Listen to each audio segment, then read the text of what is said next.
Good. Hello and welcome to the breakfast. I know you're around, you're alive, and you're well on this Wednesday.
Hey, Mikey. Good morning. Good morning. My camera, my computer's acting up a little bit. Can you see? Yeah. I can see you with a delay, unfortunately. Delay going. Yeah, that's better. Bezek will fix all issues. I don't know, man. I have fiber and it's just never on top. But it's also, I think, the computer. I think I run too many things. Like I'm trying to do AIs and streaming and like all the heavy lifting, and I just have like a normal Mac. I need to get better hardware, it seems. Let me see where our friend Tomer is, and then we can start cooking. That is the plan.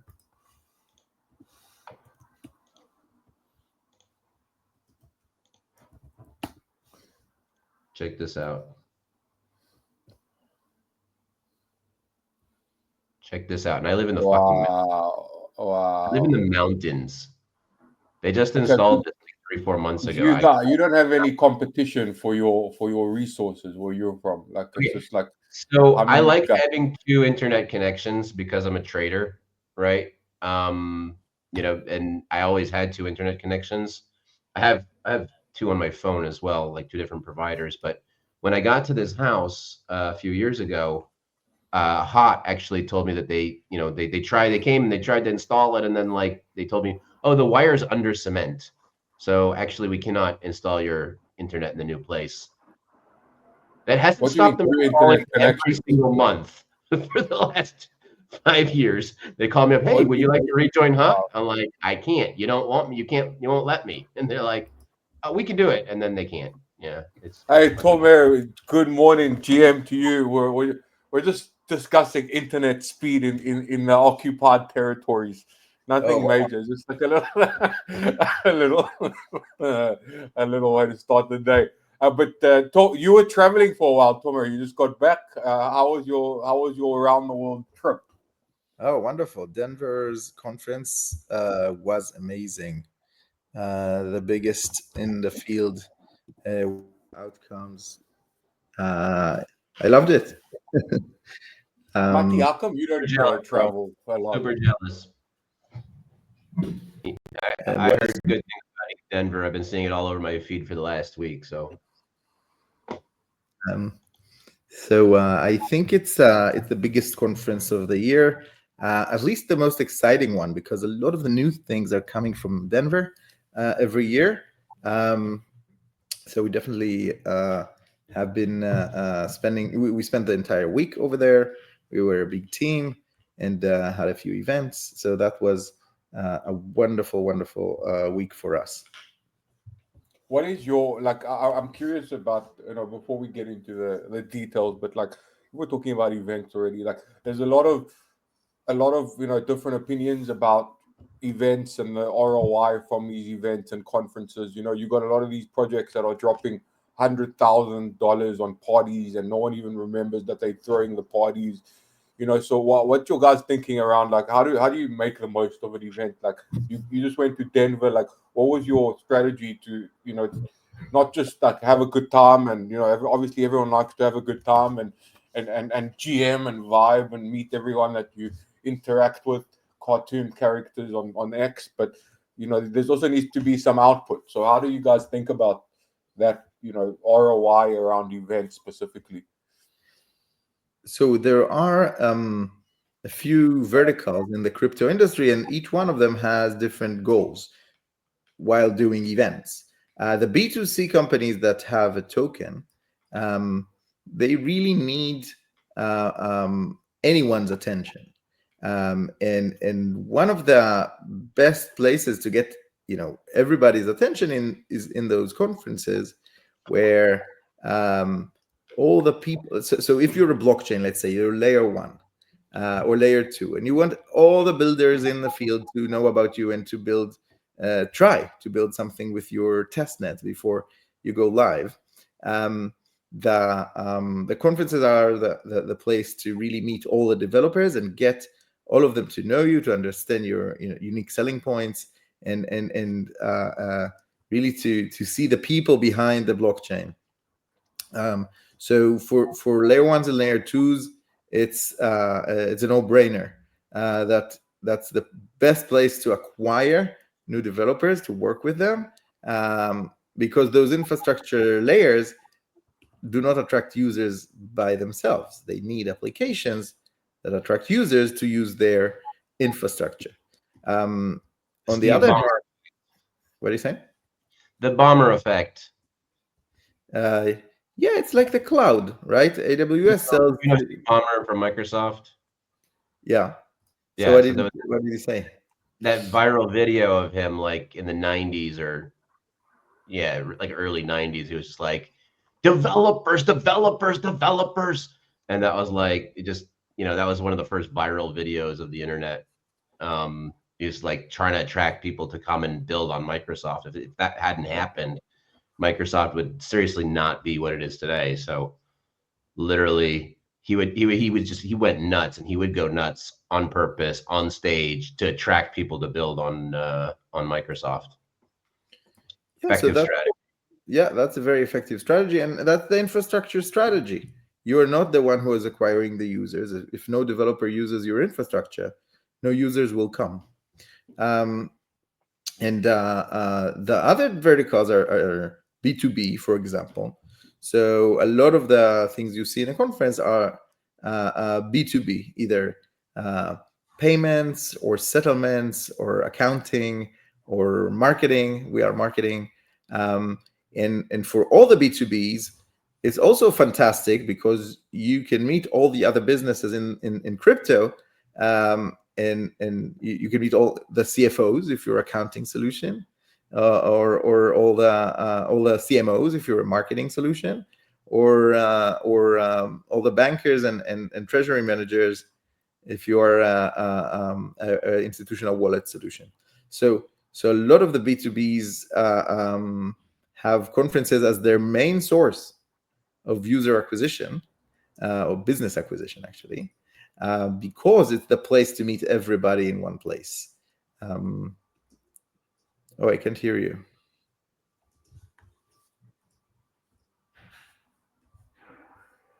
Mati, I think you went silent. Are you talking to us or are you talking to the magical elf on the screen? Effing hell, man. I can't believe it. I just wanted to remind everybody that if you are human and you are watching this, either on the recording or the live version, please go ahead and leave a comment.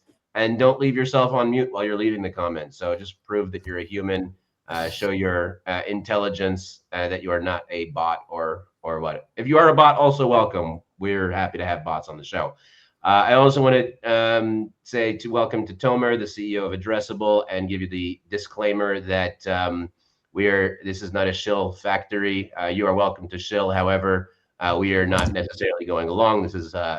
There is zero payment happening here. And also that we have had guests who tried to sue us for asking the wrong questions to them in the way that displeased them. That your presence here signifies that you agree to the terms and that you're happy to keep this on the air no matter what happens. Yes, that's right.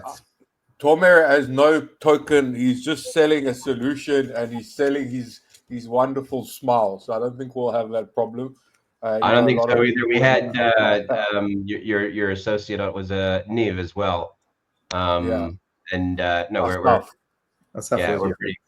Yeah, no, he went over the entire platform. It seems like a pretty cool solution. I am, my one reservation is, like just the data farming, like kind of like, for me, it's like, well, we just left Web 2, and now you're telling me that you're able to do this in Web 3 as well. I was not particularly happy about that. Well, let's start with what we're doing. We're a targeted marketing platform for Web 3.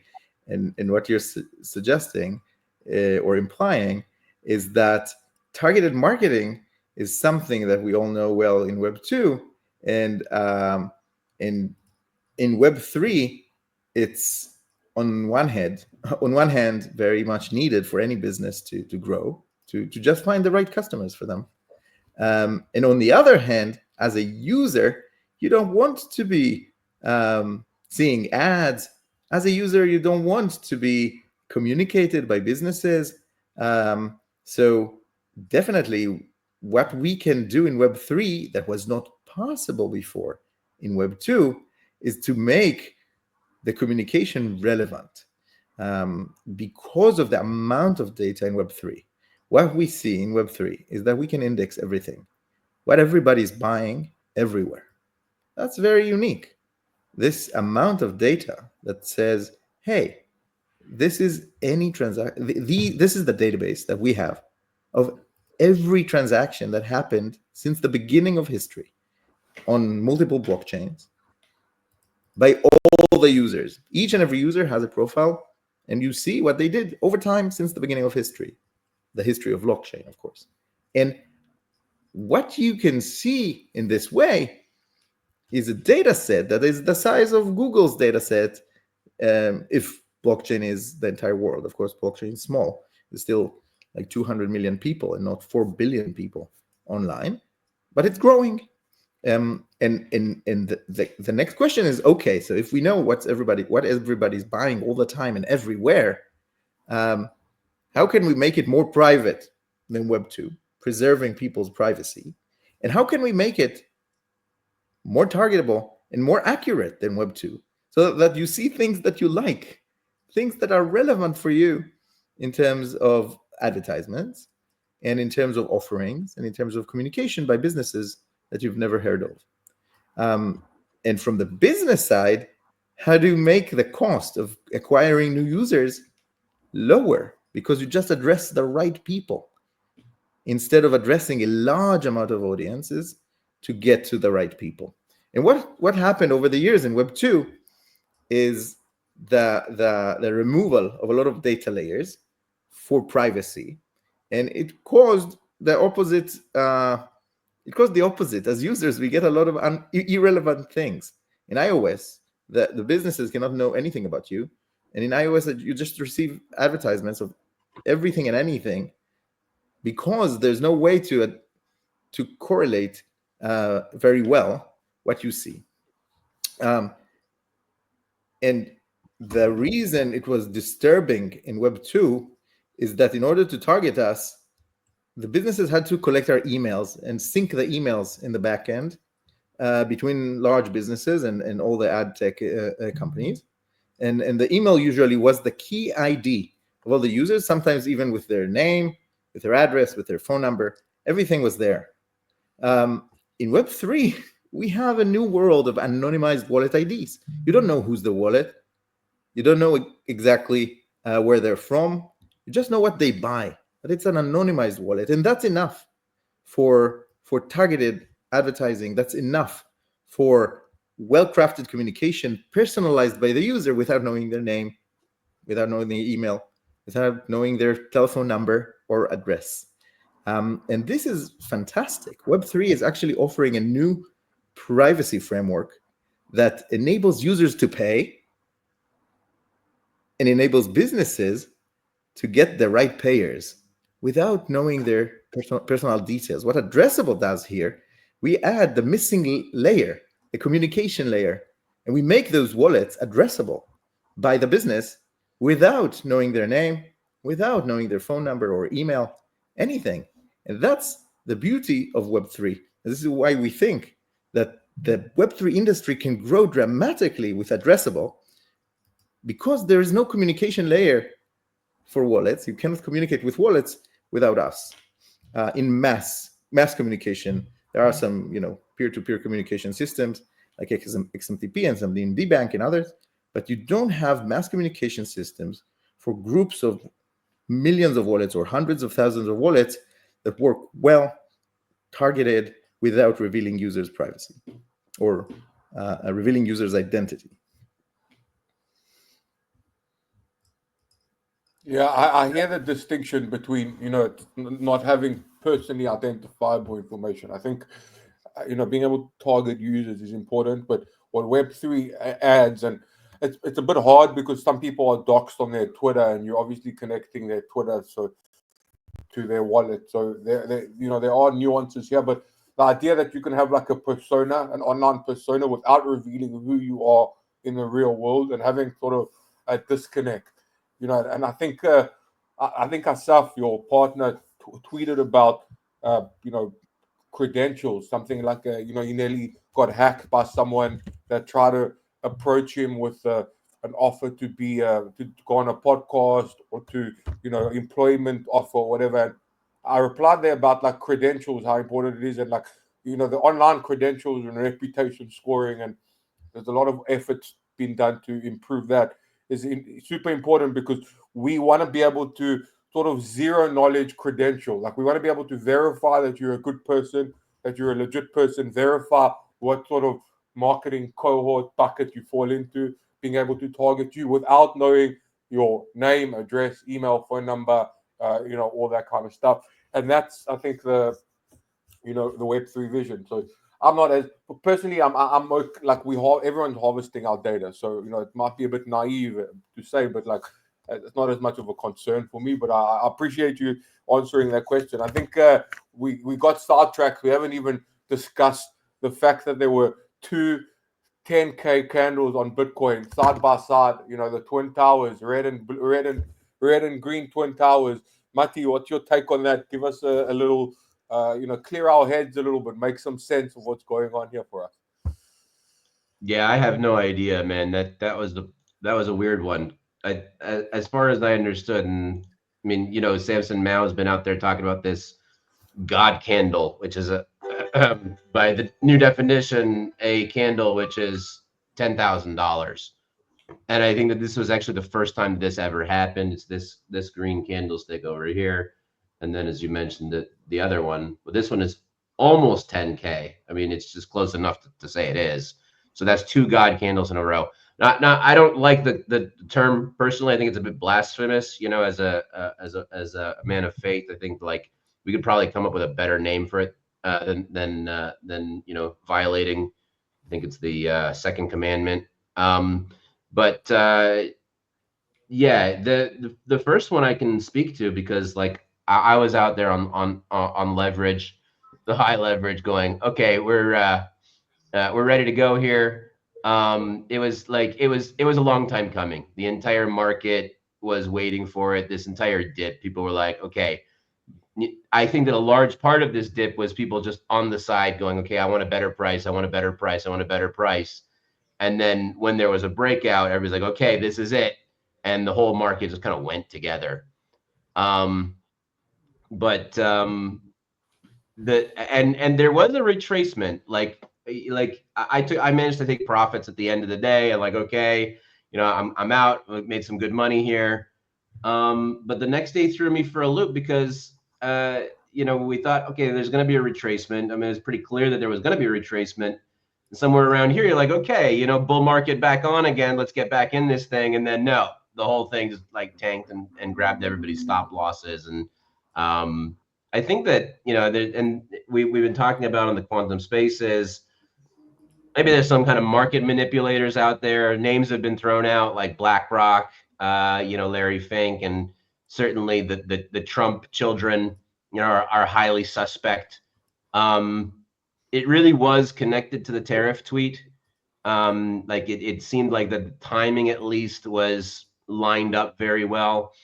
And in general, like we've seen that when Trump tweets about tariffs or talks about tariffs, it does have an impact on crypto markets. So you could say that there's something to do with that, but it just doesn't. It feels like there are some very large players in the market who are trying to suppress price in order to take advantage of getting cheaper corn. However, I mean, it's just like I've never been a believer in market manipulation, especially on an asset as big as Bitcoin with the volumes that Bitcoin has. I think that whales can play around for a little bit, but there's this concept in economics called the invisible hand, and the invisible hand always makes sure that true market prices are found eventually. So you can play around for a little bit, you can manipulate the price for a while, but at some point the dynamics of the market are going to come in and screw over the the perpetrators, if there are any, and whoever they may be. So yeah, I feel like the price is low right now. What we're experiencing now, like as far as this chart over here, it does have the feeling of kind of finding a bottom, right? That's searching new territory here, searching new territory here, and then evening out at around 85. Seems to me like, okay, we get a breakout today, knock out that latest high of 95, and then we're off to the races. On the other hand, if they have their way and people really want it cheaper, yeah, it could go the other way as well. So got to stay on your toes. Stay on your toes. Long story short, it could go up, it could go down, it could go sideways. Tomer, it always goes sideways. It always goes to the right. That there's no the left ever. Yeah, there's no going back. Tomer, what are your thoughts about? Look, I think like Trump is kind of baffling me, but I'm probably not alone. Like obviously his kind of mandate is a deal maker, and obviously economic concerns are top of his mind, and nevertheless he seems to just be doing stuff that wrecks the market. Like the tariffs like are obviously not popular with any investors, and they're spooking the markets. Markets need some sort of consistency, predictability, to know. And it's hard for me to talk even semi-negative about Trump, because as an Israeli, he's doing wonders for us, and as crypto as well. Like we've got the Friday meetup, the Crypto Council meetup at the White House. But nevertheless, I feel like there's an element of unpredictability that Trump is bringing to the market that is not positive right now. Mati, what do you think about that? Like as a Republican representative in Israel. Did you guys catch the speech last night? I stayed up late to watch that speech. That was a beautiful speech. I think one of the greatest speeches in American history. Trump addressed Congress, both sides of Congress, and he just basically laid out the the yuckiness that was happening within the government before he arrived, and how he was really cleaning it up. And it seems like he's making a lot of progress very quickly. And I think every true patriot and American citizen who cares, and who cares and understands how to analyze facts on the ground, I think are really in agreement here. I don't really hear many convincing arguments from the left why Trump is evil anymore, and especially now given the data. And you say that people hate tariffs. I don't think so. I love it. Actually, I think it's actually really good. I think that what he's doing is fixing the economy. And as any patient of a serious illness will tell you, like, the doctor's going to give you medicine. The medicine's going to hurt you in the beginning, right? And it's going to feel like you're going to feel yucky about it. But at the end of the day, you get cured of the disease. It's all worthwhile. So I think that's what's happening right now. There's this cleanup period, and the cleanup is painful. And I've heard too many people go, oh, like, and I suggest, like, I literally was on a podcast a week or two ago, and I said, okay, look, one thing that's missing, why we're not, like, going to the moon right now, is because the Fed's not printing. It's okay, let's get the Fed to print. Like, what do you think is going to need to happen? Like, no, that's not the solution for long-term sustainable growth. That's a solution to see inflation, and that's the solution to, like, be back in the situation where we have a bubble and a crash. That's not good for anybody. What we need is sustainable economic growth, and I believe that what's happening right now is basically like, okay, so Trump slashing taxes and replacing it with something that's going to encourage people to manufacture locally, and going to basically clean out the U.S. economy and stop this kind of this nonsense of offloading your production to countries who are going to abuse that power, deploy slave labor in order to get the cheapest prices. And Trump's got a lot of great points about how people have been taking advantage of the United States for a long time in trade. And it's a good thing that's going to be stopped. It's going to be good for the whole world, and the entire economy, the entire global economy is going to see the knock-on effects of that. And I think that if every country deploys similar tactics, similar strategies, they're going to do well too. And that's how we get a whole global economy that's going to do great. Does that mean short-term volatility in the markets? Yes, and that's something that we can deal with. And as a trader, I have no problem with short-term volatility. It's great because you can make more money on a market that's moving faster than you can on a market that's static. But eventually, that volatility ebbs out. And he did say it. He said it in his speech. He said that bear with us. There's some short-term pain that's coming. You gotta have some patience here. You gotta have some, like, you have to be able to see beyond the edge of your nose, which most people have trouble with, I know. But yeah, if you look beyond that, I believe that we're on a path to sustainable economic growth and markets that go up for a long time, not drastically, hilariously, and reasonable gains over time. Don't you think that tariffs are a lose-lose situation? In a global trade war, with the closest allies, trade allies of the United States, don't you think that those tariffs create exactly what you spoke about earlier?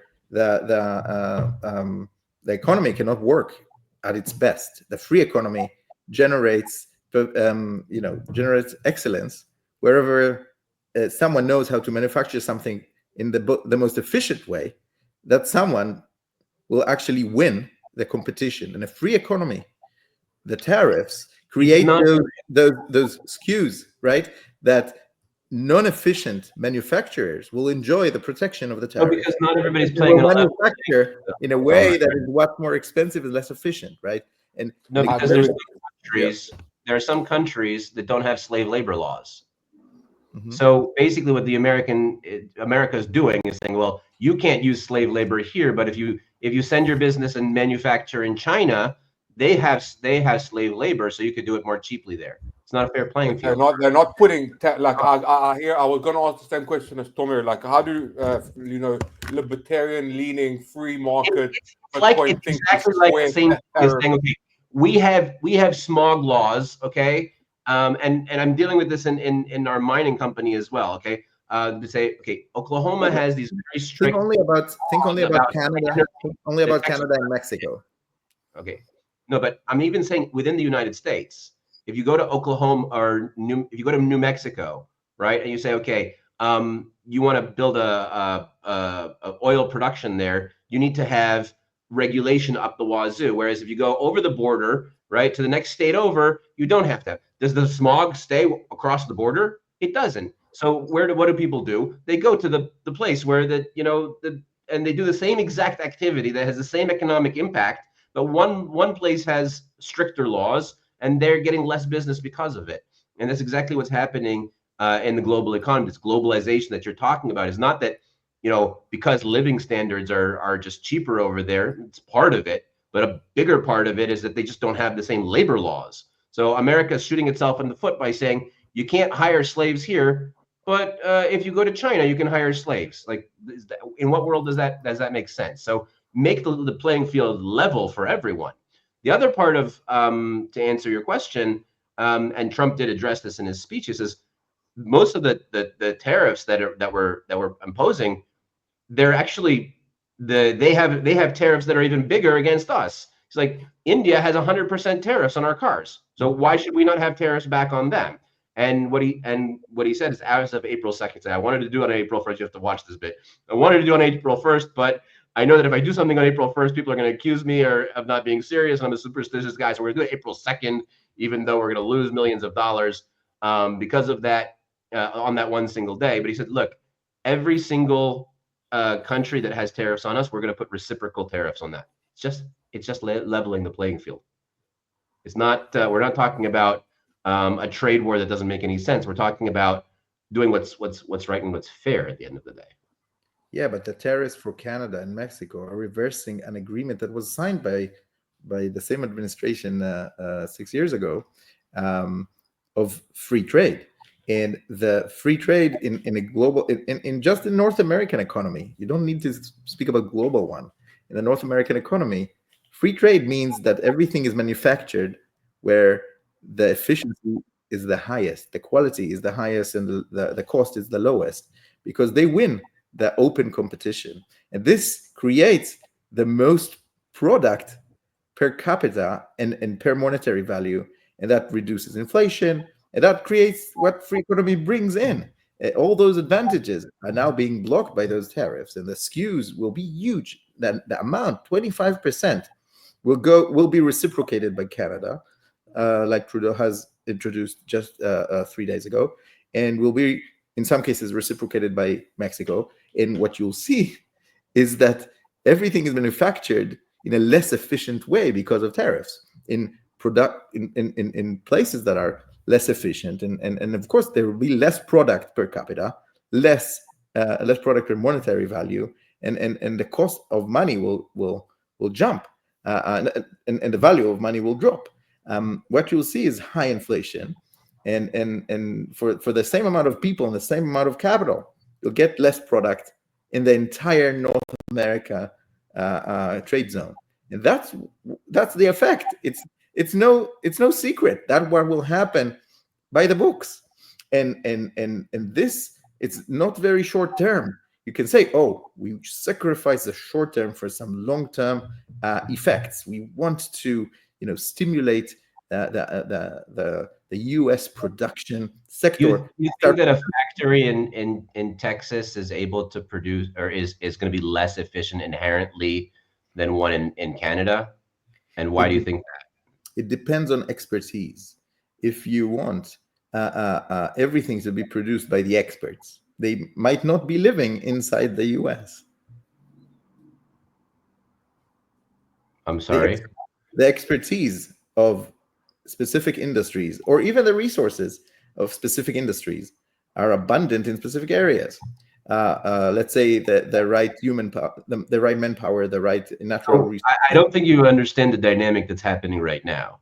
Mm-hmm. The expertise is in the United States, Mm-hmm. and the labor is in China. This is what's happening. No, I'm And so talking about all, North America. I'm not talking about China. okay, Talking well about then the Mexico and Mexico Canada. and Canada, Yeah. fine.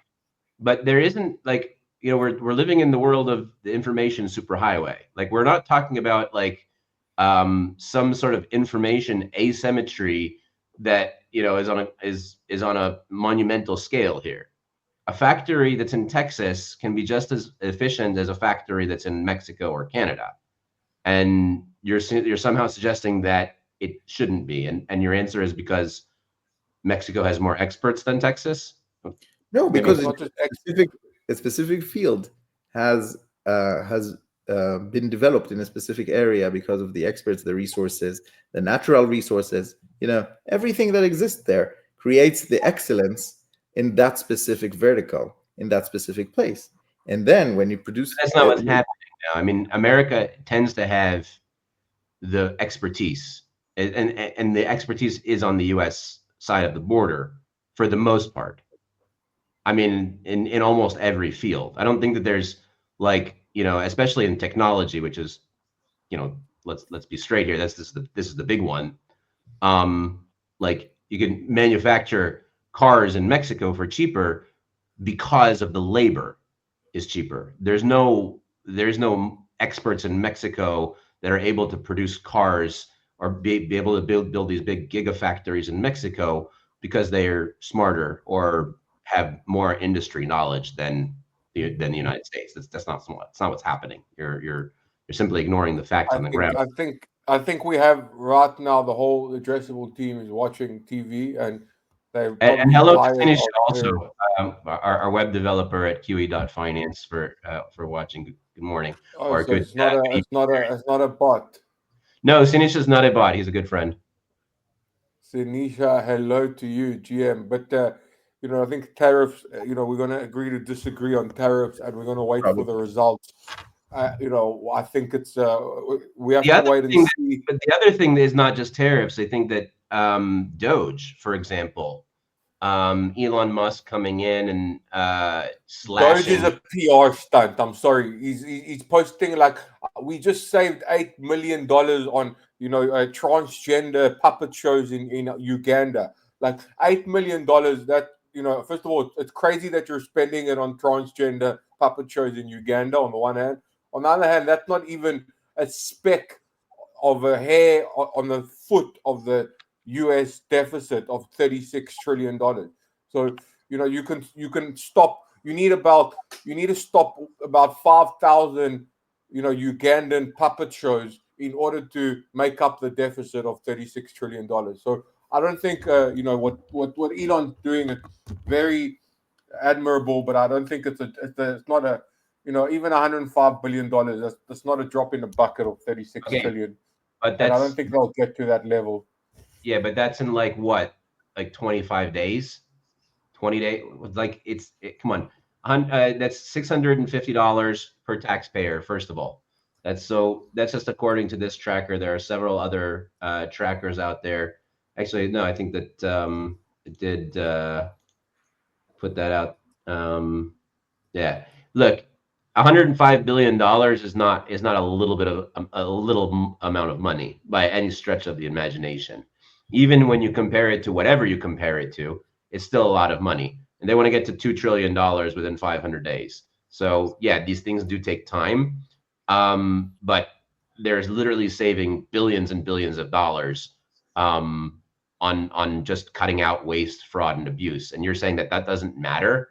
I mean, look at the way the government is run, and I've been saying this for fucking years. Like people don't understand the levels of corruption that are happening. But even if you do understand the levels of corruption, understand the power dynamic. Understand the fact that a president of the United States is in power for 4 to 8 years, and they're able to borrow money for 50 years, which means that their direct incentive is to spend as much money as they freaking can, because that all looks good on them and they're able to do it. Add to the fact that now they're able to like spend that money and make sure that it comes back to them and their friends in some other way.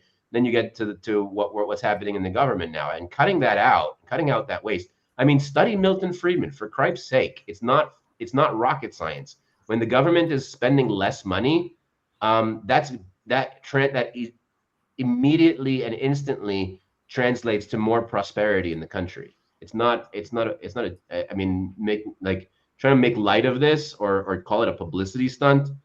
You're way off base here. But you know what? Don't take my word for it. Talk to me in 500 days. Let's talk in 500 See what the days. I want to hear about. I want to hear what Addressable is monumental. I doing. think they're going to kill inflation without the help of the central bank. And I think that the GDP is going to see a remarkable uplift from just cutting out that waste, fraud, and abuse. Marty's super bullish. I want to hear about Addressable. We had Asaf on the show a couple months ago. He showed us some basic workflows, how to target users, how to create, different segments and all that, well and good. What have you guys been up to since then? Any new updates you want to share? The more you show us, the better. We're visual learners over here at Yalla Bitcoin Breakfast Show. But obviously, if you just want to chat through the updates, that's also good. So yeah, what have you guys been up to? Let's give the team something to chow on. Yeah. So to catch up with everything Asaf showed you last time, we're talking about what he showed you is our first product, is targeting wallet owners using ads. You build audience, everybody who trade on Uniswap for the past 2 weeks. Then you create from this audience, you create a campaign. You upload the audience into the ad network, either Twitter ads or Reddit ads or programmatic ads in all the top crypto and financial websites. And once you upload this audience, you're able to run the campaign, to run paid media in a very targeted way, just for those targeting those wallet owners in this ocean of traffic. And of course, finding the basic problem we're solving is that in crypto, you don't know who is in and who's not in crypto. And out of 4 billion people online, you have around 200 million that are actively trading on crypto, monthly active users. And it's very hard to find them. 200 million out of 4 billion people online. And within crypto, there are multiple verticals, payments and NFTs and games and RWAs and DePIN and developers and traders and within crypto, finding the different types of people that are relevant for your product is very hard. And this is why it's so important to use the Web3 data for your marketing to make it efficient. That's the first product we launched 2 years ago, and we added more and more features to that. The second thing is attribution, or the measurements, the actual way to find out who came into your website, who used your protocol, how much money was spent in your shop, whether it's a protocol or a Web2 website that uses crypto or just a payment solution. How much money did you receive from every marketing channel? And it does not just include paid ads. You can measure everything in PR. How much money did it create every article? In KOLs, how much traffic, how much conversions were received per this vertical, organic, social, Google searches, Google ads, and so on. So this measurement or attribution is the second product we've launched into our platform. And it makes a lot of sense to everybody who wants to measure money in the Web3 way, in the crypto way. You want to count for everything that you do as a marketer. You want to count how much did you spend, how much did it cost to do that. Sometimes it's labor, like creating organic social, and sometimes it's paid, like paying a KOL to tweet about something. But in all cases, you have money spent, and then you want to know ROI, how much money received, or how much attention received, depending on your goal. Do you want to build a community, or do you want to sell something? And this attribution, the connection between the Web3 events how much was spent in your protocol, or how much was spent on your website, or payments that you received into your wallet per campaign, per channel. That's attribution in a Web3 way, and that's missing in any Web2 product that does attribution. For example, Google Analytics. You don't know how much money was received and how much exactly did you gain from each and every marketing channel, because the Web3 element is missing. So this is what we've created, this connection between the Web2 and the Web3 worlds, not just for targeting, but also for measurement. And if you think about it, we did create something that you send out, ad campaign, and then we create something that you can measure everything after the fact. And those two sides of the world are very important. You want to take as many actions as possible in a targeted way, and you want to measure as accurately as possible everything that you do. Now, when Addressable goes into 2025, we see that we have more and more demand to more actions and more measurements. The new actions are how to do other ways of engagement with the people that you want to reach their attention, how to create co-marketing, how to see who are the influencers or KOLs that your target audience is following, on the one hand, and on the other hand, how to measure new followers, how to measure the performance of specific KOLs in your campaigns. And this is in very high demand by all of our clients. The last bit in the measurement is how to embed all the measurements in the user analytics into products. So how to take everything that we do as an API and get it into your product, so that you can do things in a much deeper level. So we definitely work on these things. We'll release an API within a month. We release different types of KOL rankings that are already available in the product. But because we connect Web2 and Web3, it's very measurable, and a few other surprises that will come soon. So I want to talk about the KOL specifically, because I understand attribution, on web, on Twitter, on obviously I don't know who's using like a lot of Google ads, but how do you guys think about the problem KOL attribution and KOL spend? Because from my experience in the space, people just throw money at the KOLs. Like, obviously you can track how much, you can search for your ticker and then see how many impressions those KOL posts got. But as we know, a lot of it is botted. A lot of it is cheap fake traffic that will never convert in any meaningful way to become token holders or users on your app. So how are you guys tracking and attributing KOL performance? I thought I like there's obviously a big movement now with Kaito, with Ethos Network, to kind of add a reputation level layer onto content creation and KOL marketing. I'm just curious as to your approach. So KOLs are modern and more humanized publishers. You want them to produce to produce content about you, because people listen to people more than they listen to news.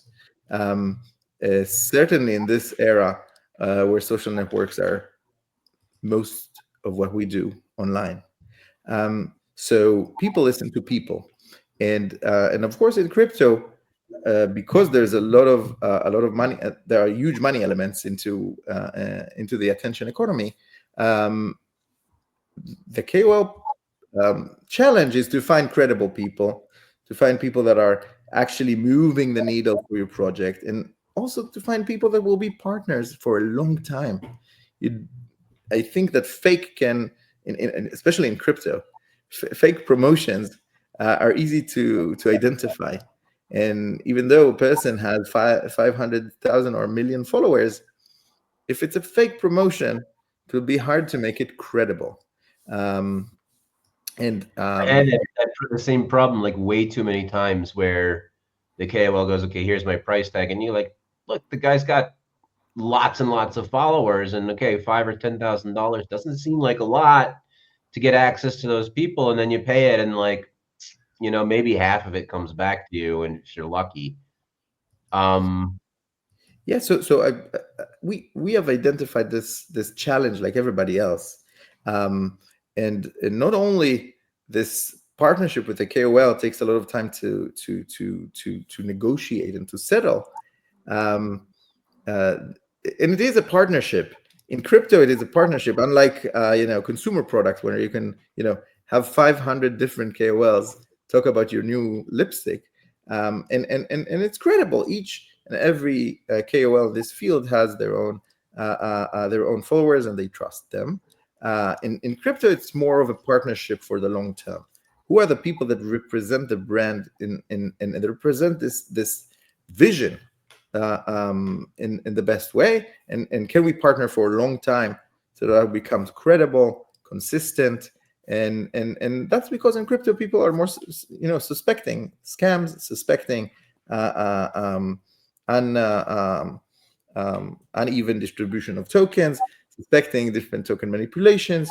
And this That's is why rev share, it works the best, because there's a difference when a KOL like is talking about something that he's paid for, and there's a difference that and when he's talking about something because he truly believes in it. And I think that users and especially degens, like we've already become accustomed to it. Like you recognize the difference without even thinking about it. Like we don't even like you can tell it like inside your subconscious, like if the guy is being genuine or if he's being paid. And you can always see, like when there is a paid promotion, there's gonna be the 5 top comments. I'd be like, stop shilling stuff, dude, and then when and that's why I feel like revenue share is the only solution that I found that actually works, is because if the KOL is willing to come to you on a rev share basis, it means that they actually really believe in your vision and believe in your product.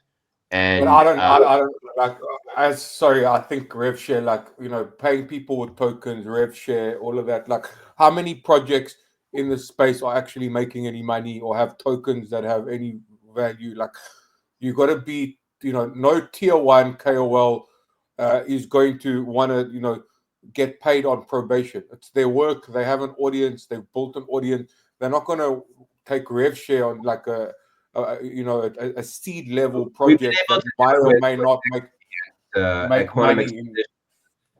We've been able to do it with equity, because with equity, it's not the same as tokens where you give out some tokens, that they're just going to sell it on the market as soon as they get them.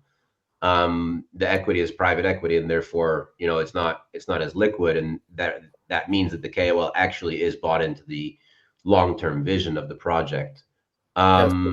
So I deeply believe that what you're saying as the problem is the credibility and is it manipulated a promotion or not. That's the problem. About the solution, there are more solutions. The problem is that here's the problem, and I'll boil it down for you. People who make great content are not always the same people who are great at analyzing things. That's it. Mm-hmm. That is the mismatch. If you want to boil it down, that's the mismatch that's happening. People who make amazing content that people really want to know, either they really want to watch, they get emotionally attached to this individual.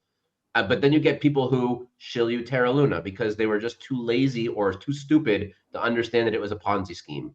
Then you get like people who are great at analyzing things, like we do at Quantum Economics, but we're not as good at the content creation element where people have to come and run and watch our stuff. And therefore you get like, okay, we send it out to all of our newsletter readers 2 weeks in advance that this is a Ponzi scheme. And everybody who did read that was thankful, but why are there those people with millions of followers? It's because of this mismatch. So I think it's a great point that the measurement, the data layer in the KOL world is missing, and what Addressable does is actually solving 2 problems here. One is how many followers with a wallet each and every KOL has, because we match the two worlds, the world of followers, the social world, and the wallet owners world, and we match them in very large numbers. And then you can actually analyze in a specific target audience, who are the people that this target audience, let's take the target audience of everybody who trade on Uniswap in the past 4 weeks for more than $10,000. So you take this target audience, you have a new DeFi platform. You want to ask, okay, who's trading on DeFi in a specific way or specific liquidity pools? And you can ask this question, who are they following? And that is no bots.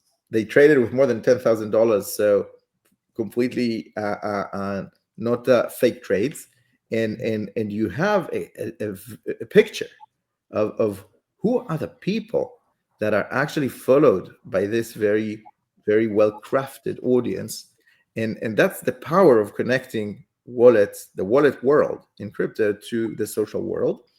And the other part is, okay, once you get this picture of who's really being followed by the DeFi traders that trade more than $1,000, more than $10,000 on Uniswap, then you ask yourself, okay, if I partner with 1 or 2 or 3 or 5, how do I know what's going on in the next year? Let's say we have a contract for a year. How do I know what's moving the needle? How do I know actually that the people that saw these tweets, that saw these promotions, have actually reacted to that? And this is also where Addressable comes in, where you can see all those wallets who have been exposed to each and every KOL, what they do over a year, what they buy and when, and you can follow that. And if there's a token involved there, you can follow that token ownership in this specific audience very, very accurately. And this attribution from a social audience or a social persona that has a lot of audience that is following, this attribution, bringing this group into a measurement system as wallets, seeing what these wallets buy, that's a completely new way of measuring impact of KOLs and measuring impact of KOLs on specific audiences. Because you don't even have to ask, since today's X is viral, you don't really see, most of the time in the For You tab, you see people you don't follow. So you can actually ask, instead of asking what their followers are doing and buying, you can ask, in my target audience, let's take this target audience and follow this target audience for a year, and let's see what's the impact on those days of the tweets of the KOLs we chose together. Do we see a movement in this target audience purchases? Do they purchase the token more? Is there a blip or no? And if yes, how large is it? And this type of measurement, that because we see what everybody's buying everywhere. You can also see the holding period too, and say, okay, we want to target long-term holders rather than just maximize the buying pressure for a pump and dump. You can say, okay, this KOL is bringing us users that don't sell. That's something that would be extremely valuable. Yeah. So we can also see the quality of followers. How long do they hold? And these questions are highly quantifiable with a system that can actually count big audiences and what they do together. And I think that the world of KOLs can be disrupted, or the world of measuring the KOL impact can be disrupted, where you can see money in and money out, right? You pay some money, when what you said, you don't know exactly how much money out you get and what's the ROI. And here we're presenting a new way of doing that.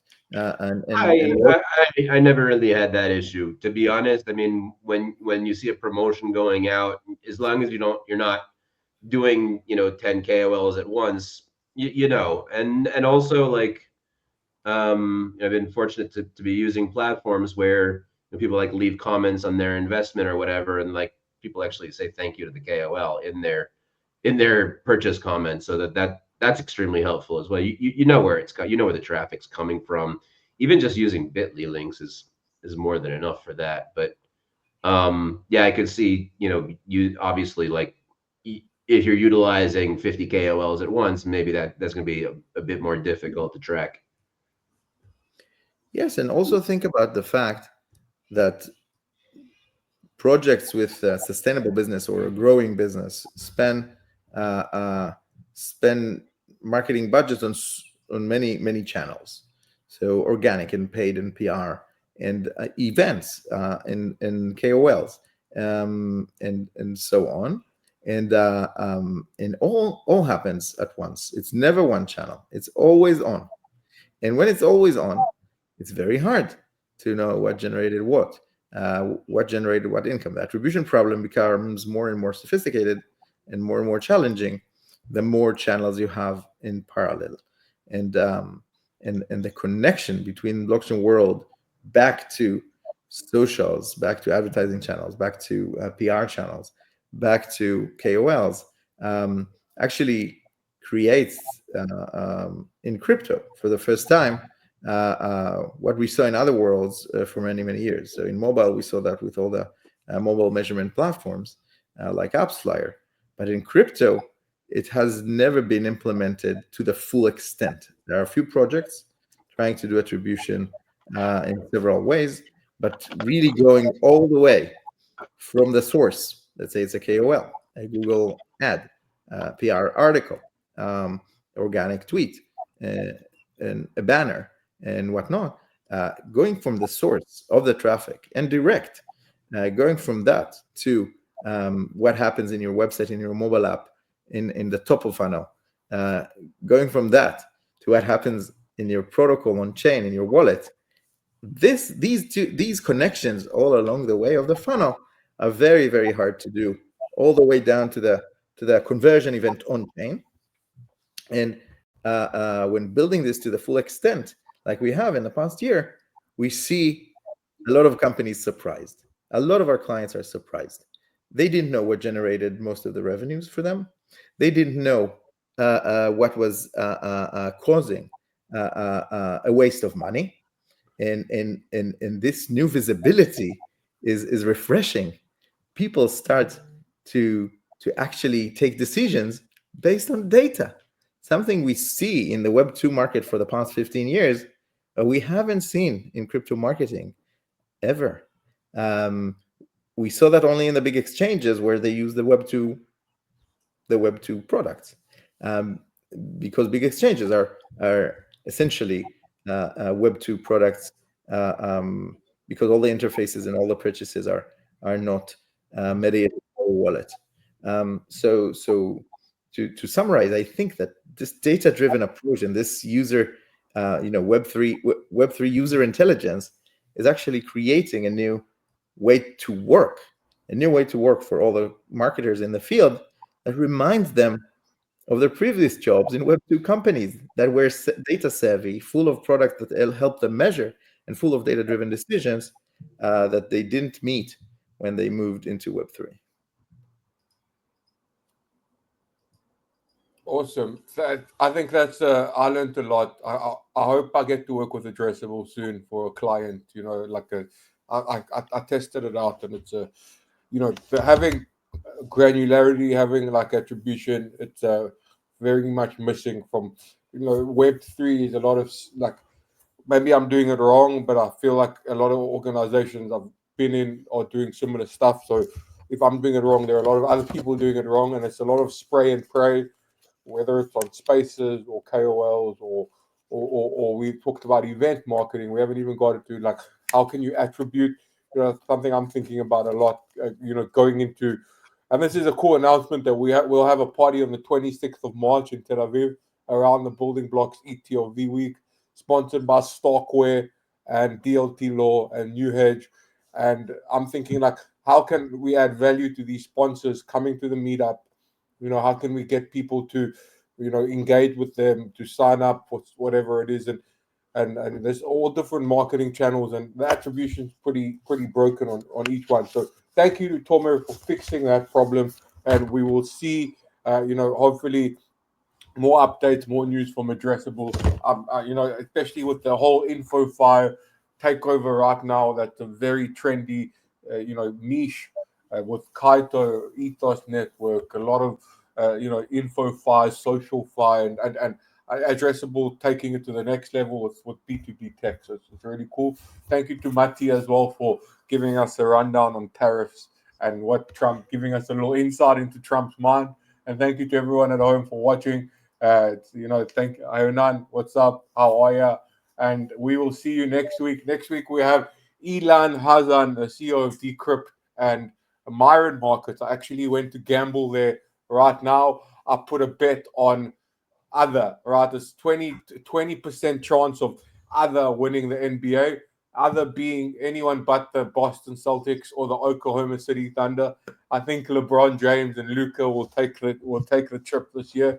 So I put a bet there. Really cool prediction market. So stay tuned for next week. And Tomer, we'll see you around. Hopefully, we'll see you at our party on the 26th. If not, there's building blocks and all those events around that week. So we'll definitely be running into each other. Thank you, guys. Have a wonderful day. Thank you very much. To meet you, man. Wonderful to see you guys. See you soon.